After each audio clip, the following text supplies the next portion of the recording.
আসসালামু আলাইকুম। বিশ্বকাপ মানে শুধু খেলা না, সম্মান, অবস্থান আর সিদ্ধান্তের পরীক্ষা। আজকে বাংলাদেশ ক্রিকেট ঠিক সেই পরীক্ষার সামনে দাঁড়িয়ে আছে। একটা ভুল সিদ্ধান্ত বাংলাদেশকে বিশ্বকাপ থেকেই ছিটকে দিতে পারে। আইসিসি বাংলাদেশকে জানিয়ে দিয়েছে আগামী টি-20 বিশ্বকাপে ভারতেই খেলতে হবে। না গেলে বিশ্বকাপ থেকে বাদ পড়ার ঝুঁকি আছে। এই খবরটা শুধু ক্রিকেটের না, এর ভেতরে আছে নিরাপত্তা, রাজনীতি এবং আন্তর্জাতিক চাপ। চলুন বিষয়টা ধাপে ধাপে একটু বুঝে নেই আসলে কি হচ্ছে।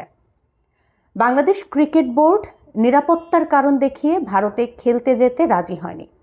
বিসিবির প্রস্তাব ছিল ভারতের বদলে শ্রীলঙ্কায় ম্যাচ আয়োজন করা হোক। এই বিষয় নিয়ে ঢাকায় আইসিসি কর্মকর্তাদের সঙ্গে বৈঠকও হয়েছে, কিন্তু কোনো সমাধান আসেনি। বিসিবি খুব ক্লিয়ার বলেছে তারা তাদের অবস্থান বদলায়নি এবং অনুরোধ আবারও পুনর্ব্যক্ত করেছে। এদিকে আইসিসি সরাসরি বিবৃতি না দিলেও ক্রিক ইনফো এবং ভারতীয় গণমাধ্যম বলছে যে বাংলাদেশকে বুধবার পর্যন্ত সময় দেওয়া হয়েছে চূড়ান্ত সিদ্ধান্ত জানানোর জন্য।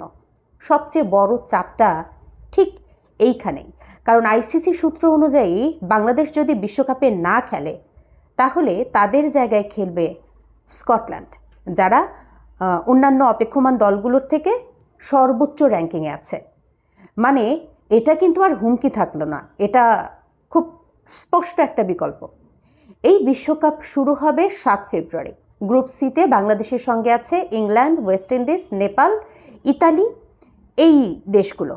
বাংলাদেশের ম্যাচ ভেন্যু হচ্ছে কলকাতা এবং মুম্বাই। বিসিবি আরও এক ধাপ এগিয়ে আইসিসিকে প্রস্তাব দিয়েছিল গ্রুপ বদলের, মানে আয়ারল্যান্ডের সঙ্গে গ্রুপ অদল বদল করার বিষয়টা, কিন্তু সেটাও গ্রহণ করা হয়নি। এখন প্রশ্ন আসছে, এই যে টানাপোড়েন, এটা হঠাৎই কেন এতটা তীব্র হলো? এর পেছনে আছে সাম্প্রতিক কয়েকটা ঘটনা। গত 3 জানুয়ারি ভারতীয় বোর্ডের নির্দেশে মুস্তাফিজুর রহমানকে আইপিএল দল কলকাতা নাইট রাইডার্স থেকে যখন বাদ দেয়া হলো, সেই বিষয়টা এবং সেই বিষয়টা কিন্তু বাংলাদেশে ভীষণ ক্ষোভের জন্ম দিয়েছে। এর পাশাপাশি ভারত এবং বাংলাদেশের রাজনৈতিক সম্পর্কেও সাম্প্রতিক সময়ে কিন্তু স্পষ্ট টানাপোড়েন দেখা যাচ্ছে। ভারতের পররাষ্ট্র মন্ত্রণালয়ের বক্তব্য এবং অন্তর্বর্তী সরকারের প্রধান মোহাম্মদ ইউনূসের পাল্টা অভিযোগ, সব মিলিয়ে পরিস্থিতি আর শুধু ক্রিকেটের মধ্যে কিন্তু সীমাবদ্ধ নেই। এখন প্রশ্নটা খুব ক্লিয়ার, বাংলাদেশ কি নিরাপত্তা এবং অবস্থানের প্রশ্নে বিশ্বকাপ ছেড়ে দেবে, বিশ্বকাপ ছাড়বে, নাকি সব ঝুঁকি নিয়েই ভারতে খেলতে যাবে? আর যদি বাংলাদেশ না যায় এবং বাংলাদেশের পরিবর্তে যদি স্কটল্যান্ড খেলে, তাহলে এই সিদ্ধান্তের দায় কে নেবে? ক্রিকেট বোর্ড, আইসিসি, নাকি এর পেছনের রাজনীতি?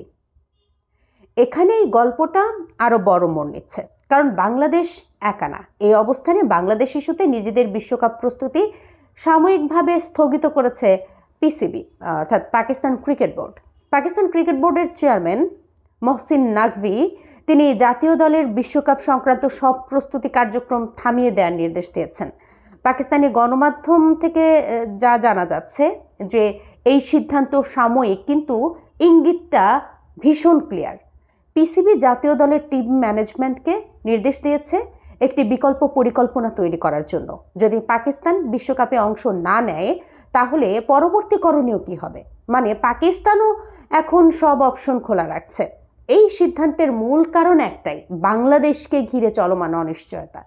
পাকিস্তান প্রকাশ্যেই বলেছে বাংলাদেশের নিরাপত্তা সংক্রান্ত উদ্বেগ যুক্তিসঙ্গত এবং ন্যায্য। এটা শুধু সমর্থন না, এটা রাজনৈতিক এবং ক্রীড়াগত একটা স্পষ্ট অবস্থান। সূত্রের দাবি হচ্ছে বাংলাদেশ ইস্যুর সমাধান না হলে পাকিস্তানও নিজেদের অবস্থান পুনর্বিবেচনা করতে পারে, এমনকি বিশ্বকাপে অংশ নেওয়া নিয়েও নতুন করে ভাবতে পারে পাকিস্তান, পিসিবি। এখন প্রশ্নটা আর শুধু বাংলাদেশের কিন্তু থাকছে না। যদি বাংলাদেশ এবং পাকিস্তান একসঙ্গে কঠোর অবস্থানে থাকে, তাহলে আইসিসির সামনে চাপ আরও অনেক গুণ বেড়ে যাবে। বিশ্লেষকরা বলছেন এই দুই দেশ একসঙ্গে থাকলে আইসিসিকে সমঝোতার পথেই হাঁটতে হতে পারে, নইলে বিশ্বকাপ শুরুর আগেই আন্তর্জাতিক ক্রিকেট ঢুকে পড়তে পারে একটা বড় কূটনৈতিক এবং ক্রীড়া সংকটে। এখন আপনার মতামত জানান। আপনি হলে এই অবস্থায় বাংলাদেশের কি করা উচিত বলে আপনি মনে করেন? বিশ্বকাপ খেলবে বাংলাদেশ নাকি অবস্থান ধরে রাখবে? এখন আরও একটা প্রশ্ন খুব স্বাভাবিকভাবেই আসছে, আইসিসিকে কি আদৌ বাধ্য করার কোনো সুযোগ আছে? সংক্ষেপে যদি বলি, হ্যাঁ আছে, কিন্তু সেটা শক্তি দিয়ে না, কৌশল দিয়ে।